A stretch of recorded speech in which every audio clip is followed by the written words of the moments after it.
Hello बच्चों, आज हम पढ़ने वाले हैं 10th क्लास का चैप्टर क्वाड्रेटिक इक्वेशन। बहुत ही इंटरेस्टिंग चैप्टर है ये। इसको हिंदी में ही बोलते हैं द्विघात समीकरण। द्विघात यानी कि जिसकी घात 2 हो। इसका मतलब ये हुआ कि आपके पास जो वेरिएबल है उसकी डिग्री 2 होनी चाहिए, उसकी पावर 2 होनी चाहिए। अब वेरिएबल क्या है? वो है आपके पास x, y, z, u, v, t, ये सब के सब वेरिएबल हैं। तो अब हम करेंगे क्या कि क्वाड्रेटिक इक्वेशन को लिखते क्या है, इस स्टैंडर्ड इक्वेशन क्या होगी इसकी, यानी क्वाड्रेटिक इक्वेशन की स्टैंडर्ड इक्वेशन की अगर बात करूँ तो वो होती है a x square plus b x plus c.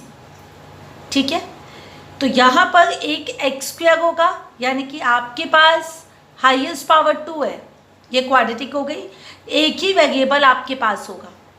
ठीक है, तो एक्स स्क्वायर का कोफिशिएंट हो गया ए और एक्स का कोफिशिएंट हो गया बी। अब आपको पता कैसे चलेगा कि कोई भी इक्वेशन यानी कि समीकरण आपका क्वाड्रेटिक है या नहीं, द्विघाती है या नहीं? तो इसको आप चेक कर सकते हो। 1 मार्क का क्वेश्चन में बहुत बार आता है। तो ये देखिए, आपके पास जस्ट लाइक ऐसे दिया हुआ है कि एक्स प्लस 1 का square is equal to 2x minus 3। अब इसे सॉल्व करके देखिए, यहाँ पर a प्लस बी का होल स्क्वायर लगाइए तो आपके पास क्या आएगा? यहाँ आएगा a का स्क्वायर प्लस b का स्क्वायर प्लस 2ab और ये हो जाएगा 2x माइनस 6। अब यहाँ पर देखिए, आपके पास पूरी इक्वेशन में आपको यहाँ पर x स्क्वायर नज़र आ रहा है। इसका मतलब कि ये आपके पास क्वाड्रेटिक इक्वेशन होगा, यानी द्विघाती समीकरण होगा। लेकिन ज़रूरी नहीं है कि अगर एक्स स्क्वायर है तो होगा, कभी कभी उसके बाद भी नहीं होता है। देखिए यहाँ पर आपके पास एक और इक्वेशन एक करवाते हैं आपको। तो ये है x square minus 2x is equal to minus 2 into 3 minus x. अब ज़रा इसे सॉल्व करते हैं तो ये आ जाएगा x square minus 2x is equal to 3 को 6 से किया तो माइनस 6 और माइनस माइनस प्लस 2x। तो क्या यहाँ पर एक्स स्क्वायर आ रहा है? बिल्कुल आ रहा है। तो ये भी हो गया आपके पास में द्विघाती समीकरण, मतलब क्वाड्रेटिक इक्वेशन। तो ऐसी कोई भी इक्वेशन जिसमें x की पावर 2 होगी वही बन जाएगा आपके पास द्विघातीय समीकरण, क्वाड्रेटिक इक्वेशन। अब हम इक्वेशन बनाना सीखेंगे, यानी आपके पास कुछ स्टेटमेंट दी होंगी। अब इक्वेशन कैसे बनेगी वो सीखेंगे हम। आपके पास क्वेश्चन देखिए क्या है।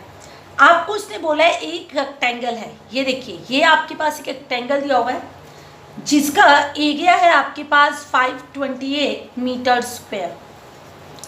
अब लेंथ जो है वो ब्रेड के, ये है आपके पास लेंथ यानी कि L, ये है आपके पास ब्रेड यानी कि B। अब लेंथ ब्रेड के ट्वाइस से 1 मोर देन है, तो एक काम करते हैं, ब्रेड को लेट करते हैं। अगर आपने ब्रेड को मान लिया कि वो x है तो आपकी लेंथ क्या होगी? लेंथ उसने बोला है 1 मीटर मोर देन, तो 1 जो है वो मोर देन है। मोर देन मतलब प्लस, किससे? ट्वाइस द ब्रेड, ब्रेड के ट्वाइस से यानी कि दुगने से। आपकी लेंथ 1 जो है वो मोर देन है, ज़्यादा है, ब्रेड के ट्वाइस से, दुगने से। तो ये आ गया लेंथ, ये आ गया ब्रेड। अब आपके पास एरिया क्या होता है? अगर आप बात कर रहे हो इसकी रेक्टेंगल की यानी कि आयत की, तो रेक्टेंगल होता है L इंटू बी। एरिया आपको दिया हुआ है 528, लेंथ आपके पास है 2x प्लस 1 और ब्रेड है आपके पास x। इक्वेशन को सॉल्व कीजिए तो ये 2x को x से किया तो ये हो जाएगा 2x स्क्वायर प्लस x। अब इसे भी शिफ्ट करते हैं ताकि ये जो है वो स्टैंडर्ड फॉर्म में आ जाए। तो यहाँ आ गया आपके पास में 0 और ये हो जाएगा 2x स्क्वायर प्लस x। जब शिफ्ट करोगे तो माइनस का 528। अब आपको मिडल टर्म स्प्लिट करना है। ठीक है, इसे सॉल्व करने के लिए आपके पास देखिए, सबसे पहले होगा फैक्टराइज कहते हो जिसे आप मिडिल टर्म को स्प्लिट करना। मिडिल टर्म को कैसे स्प्लिट करते हैं? यानी कि एक्स स्क्वायर का कोफिशिएंट और कांस्टेंट जो होता है a और c, इनको आपस में मल्टीप्लाई कर दीजिए। तो यहाँ पर जब हमने किया तो ए था आपके पास 2, सी था 5 to 8। तब जब दोनों को आपने मल्टीप्लाई किया तो आपके पास आ गया 1056, यानी मल्टीप्लाई करके आना चाहिए 1056। लेकिन यहाँ पर क्या है आपका माइनस साइन, यानी माइनस करके आना चाहिए 1, क्योंकि x के आगे जो है वो 1 है। तो मल्टीप्लाई करें तो 1056, माइनस करें तो 1। अब इसके लिए आपको बनाने पड़ेंगे फैक्टर्स, तो फैक्टर बनाना शुरू करते हैं। सबसे पहले 2 से बनाया आपने इसका फैक्टर, तो 2 5 जा, 2 2 जा, 2 8 जा। तो इन दोनों को माइनस करके तो 1 नहीं आता है। आगे चलते हैं, फिर से 2 से किया आपने, 2 2 जा, 2 6 जा, 2 4 जा। तो ये हो गया 2 2 जा 4 और 264 को माइनस करके भी 1 नहीं आ गए। अब आप क्या कर रहे हो, फिर से 2 से कर रहे हो, 2 1 जा, 2 3 जा, 2 2 जा। तो 2 2 जा 4, 4 2 जा 8 और 132 को माइनस करके भी नहीं आ गए 1। फिर से 2 से, 2 6 जा, 2 6 जा। तो 2 2 जा 4, 4 2 जा 8, 8 2 जा 16 और 66 को माइनस करके भी 1 नहीं आ गए। फिर से 2 से किया आपने, तो 2 3 जा, 2 3 जा। तो अब क्या हो गया, 2 2 जा 4, 4 2 जा 8, 8 2 जा 16, 16 2 जा 32 और 33 को माइनस करके आपके पास आता है 1, यानी हमारा फैक्टर हो गया 32 और 33। तो आपने इसे क्या लिखा, आपने लिखा 2x² plus 33x minus 32x। दोनों को माइनस करके आपके पास आएगा x। 33x माइनस 32x को माइनस करेंगे तो 1x आ जाएगा आपके पास, माइनस का 528 होगा इज इक्वल टू 0। अब आप क्या करोगे, ब्रैकेट को ओपन कीजिए, तो ये हो गया 2x² plus 33x plus minus minus 32x minus का 528 इज इक्वल टू 0। अब आपको बनाना है, इन दोनों को कॉमन लेना है और इसमें से कॉमन लेना है। तो जब आप इन दोनों में से कॉमन लोगे तो आपका कॉमन आएगा x और अंदर बचेगा 2x प्लस 33। दोनों में माइनस साइन था, कॉमन लिया माइनस। अब दोनों में कॉमन लिया तो वो आ गया हमारे पास 16 के टेबल में 32 आता है 2 पर, ये x। बाहर माइनस साइन है तो अंदर का साइन चेंज करो, माइनस को कर दो प्लस और 30 यहाँ आ जाएगा 33। दोनों ब्रैकेट आपके सेम है, कॉमन ले लिया आपने, तो ये हो जाएगा 2x प्लस 33 और यहाँ बनेगा x minus 16 is equal to 0। अब दोनों को आप से वैल्यू निकालते हैं, तो अगर फर्स्ट वाली वैल्यू को 0 पुट करते हो तो 2x प्लस 33 को 0 पुट किया तो 2x is equal to minus 33 और x की वैल्यू देखिए 2 मल्टीप्लाई था तो वहाँ जाकर डिवाइड हो गया, तो x की वैल्यू नेगेटिव है, साइड कभी भी नेगेटिव नहीं होती, तो ये हो गया नॉट पॉसिबल। अब सेकेंड वाली वैल्यू डालते हैं, इफ़ x माइनस 16 को 0 पुट किया तो x की वैल्यू आ गई 16, तो ब्रेड्थ हो गया आपके पास 16 मीटर और लेंथ आपने क्या लिया था, वो लिया था 2x प्लस 1। तो यहाँ पर x की वैल्यू पुट कीजिए, 2 इंटू 16 प्लस 1 मतलब 33 मीटर। ये हो गया आपके पास में आंसर। अब करेंगे हम नेक्स्ट क्वेश्चन। तो नेक्स्ट क्वेश्चन क्या कह रहा है कि आपके पास 2 कॉन्जिक्यूटिव नंबर्स हैं जिनको आपको मल्टीप्लाई करके 306 आता है। कॉन्जिक्यूटिव नंबर क्या होता है, कॉन्जिक्यूटिव नंबर्स होते हैं जो साथ साथ आते हैं, जो लगातार आते हैं, जैसे कि 1 और 2, 2 और 3, 3 और 4। तो जो लगातार नंबर आएंगे उन्हें बोलोगे आप कॉन्जिक्यूटिव। तो आपने लेट किया, एक नंबर x ले लीजिए आप, तो 1 नंबर हो गया आपके पास में x और सेकंड वाला नंबर क्या हो गया आपका, उससे अगला, और अगला निकालने के लिए आप +1 कर दीजिए। दोनों नंबर्स को जब आप मल्टीप्लाई करोगे तो आएगा 306। तो आपका क्वेश्चन कहता है कि दोनों नंबर्स को मल्टीप्लाई करके आपके पास आ गए 306। तो आपने x को x से किया तो x² प्लस x, ये प्लस है, देखिए साइड चेंज करेगा तो माइनस, साइड इसलिए चेंज करें क्योंकि हम स्टैंडर्ड फॉर्म में ला गए। अब आपको क्या बताया था कि जो भी x² का कोफिशिएंट होता है, मतलब कि a को हमेशा c से मल्टीप्लाई करते हैं, तो ए को सी से किया, यानी 1 को 306 से किया तो आपके पास आ गया 306, यानी मल्टीप्लाई करके आना चाहिए 306 और माइनस करके आना चाहिए 1। ऐसे दो नंबर ढूंढिए कि जिसको मल्टीप्लाई करके 306 आ जाए और माइनस करके 1। तो फैक्टर्स बनाते हैं। सबसे पहले किया 2 से, तो 2 1 ज़ा 2 5 ज़ा 2 3 ज़ा, इन दोनों को माइनस करके 1 नहीं आता।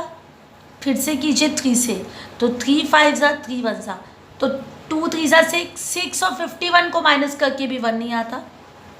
फिर से कीजिए 3 से, 3 1 ज़ा 3 7 ज़ा, तो 3 3 ज़ा 9 9 2 ज़ा 18, 18 और 17 को माइनस करके 1 आता है आपके पास। तो आपने इसे लिखा x² plus 18x minus 17x minus का 306 इज इक्वल टू 0, क्योंकि दोनों को माइनस करके आपके पास 1 आ जाएगा। तो आपके पास आ गया x² माइनस प्लस का 18x माइनस का 17x माइनस का 306 इज इक्वल टू 0। अब इन दोनों में से कॉमन लीजिए, इन दोनों से कॉमन लीजिए। तो जब आप कॉमन लोगे तो x कॉमन आ जाएगा, यह आ जाएगा x प्लस 18 माइनस इन दोनों में से आपके पास 17 कॉमन आएगा, तो अंदर बचेगा x, बाहर माइनस है तो अंदर का साइन चेंज, तो ये हो जाएगा प्लस और ये आ जाएगा आपके पास 18। दोनों ब्रैकेट सेम है, तो ये आ गया x प्लस 18 और ये हो गया x minus 17 is equal to 0। अब x प्लस 18 अगर 0 है तो x की वैल्यू हो जाएगी माइनस 18। आपके पास उसने बोला है पॉजिटिव नंबर, तो पॉजिटिव बोला है, ये नेगेटिव है तो नॉट पॉसिबल हो गया आपके पास। और यहाँ हो गया x minus 17 is equal to 0, तो नंबर आ गया 17। तो 1 नंबर हो गया आपके पास 17 और अदर हो गया आपके पास अगला नंबर, यानी 17 प्लस 1 18।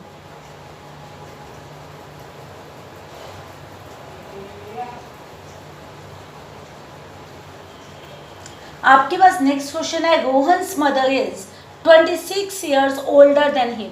रोहन की जो मदर है वो उससे 26 ईयर्स ओल्डर है। तो एक रोहन और एक उसकी मम्मा। तो लेट करते हैं present age of Rohan. Rohan की प्रेजेंट एज क्या होगी? रोहन की प्रेजेंट एज होगी x ईयर्स और प्रेजेंट एज ऑफ मदर कितना होगा? 26 ईयर्स ज़्यादा है, तो x प्लस 26। उसने कहा है कि product of their edges after 3 years from now will be 360, यानी अब से 3 साल के बाद। तो पहले हम एज निकालते हैं अब से 3 साल के बाद, तो आफ्टर 3 ईयर्स, तो यहाँ आ जाएगा एज ऑफ रोहन 3 ईयर्स के बाद। अगर आज उसकी एज x है तो 3 ईयर्स के बाद कितनी हो जाएगी? x plus 3। जैसे कि आज आप 15 के हो तो 3 साल के बाद 15 प्लस 3 मतलब 18 हो जाओगे। ऐसे ही मम्मा की एज भी क्या होगी? 3 ईयर्स बढ़ जाएगी। तो एज ऑफ मदर,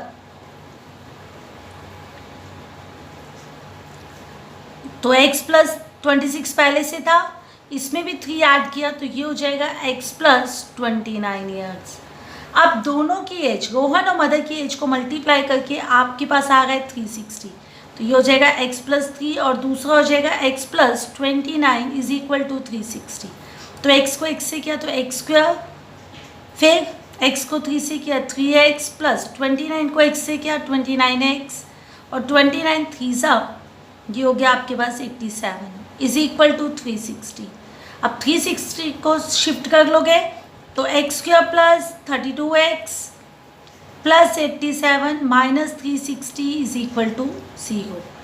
तो यहाँ आपके पास आ जाएगा दोनों को माइनस करके 273। तो मल्टीप्लाई करके आए 273 और माइनस करके आए 32। ऐसे दो नंबर्स आपको ढूंढने हैं। तो आपको फिर से, क्योंकि 273, तो 273 देखिए कैसे आएगा, 3 से कीजिए, 3 9 ज़ा 3 1 ज़ा, दोनों को माइनस करके तो 32 नहीं आ गए। तो फिर से अब आप क्या करेंगे, 13 से किया आपने, 13 7 ज़ा, तो 13 3 ज़ा इज़ 39, तो 39 माइनस 7 इज़ 32। तो आपने लिखा x² plus 39x minus 7x minus 273 is equal to 0। तो आपके पास आ जाएगा x square plus 39x minus 7x minus 273 is equal to 0। x common लिया तो x प्लस 39 माइनस 7 कॉमन लिया तो आ जाएगा x, बाहर माइनस है अंदर का sign change, plus 39 is equal to 0। तो आपके पास आ जाएगा x प्लस 39 और x minus 7 is equal to 0। अब x plus 39 is equal to 0 तो x की वैल्यू आ जाएगी माइनस 39, एज तो नेगेटिव हो नहीं सकती, और x minus 7 is equal to 0 मतलब x की वैल्यू आ जाएगी 7। तो एज ऑफ रोहन हो गया 7 और age of mother 26 years older है, तो 7 प्लस 26 तो ये आ जाएगा 33 ईयर्स।